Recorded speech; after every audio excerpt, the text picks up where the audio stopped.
এয়া মালভোগ কলৰ মধুনাটো ওলোৱাবৰ কাৰণে এজোপা কলগছ এয়া বাইক গিৰাই দিছে।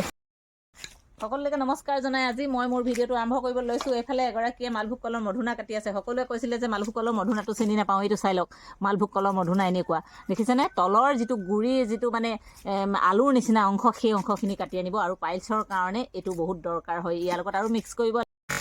এয়া মালভোগ কলৰ মধুনাটো ওলোৱাবৰ কাৰণে এজোপা কলগছ এয়া বাইক গিৰাই দিছে।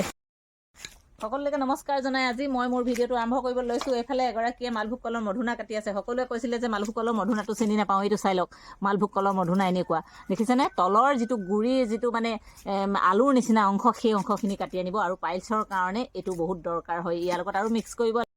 মই পাইলছৰ অন্য এটা ঔষধ তুলি আছোঁ, আপোনালোকক দেখুৱাইছোঁ। আচলতে মালভোগ কলৰ মধুনাৰ কথা যে সদায় কৈ থাকোঁ আপোনালোকে হয়তো মালভোগ কলৰ মধুনাটো চিনি নাপায় ন। এইটো জোনোবা আহক না, সেইটো অকণমান দেখুৱাই দিয়ক। সেইটো ওচৰলৈ লৈ আহক আকৌ, তেতিয়াহে বুজি পাব মানুহে, নহ'লে দেখোন বুজিয়ে নাপাব মালভোগ কলৰ মধুনাটো। বহুতে ভাবে গাঁৱলীয়া ঔষধটো বহুত একেবাৰে সহজতে পায়, কিন্তু নাপায়। বহুত কষ্ট কৰিব লাগে গাঁৱলীয়া ঔষধ এটা বিচাৰিবলৈ, গম পাইছেনে। মানে গাঁৱলীয়া ঔষধে একেবাৰে জনীয়ে মাৰি দিয়ে, নহয় জানো। ভাল হয়, বহুতৰ ভাল হয়, কিন্তু তাকো ভাল হৈছে বুলি কোনেও ক'বলৈও নিবিচাৰে মানে গাঁৱলীয়া ঔষধটো খাই পেলাই।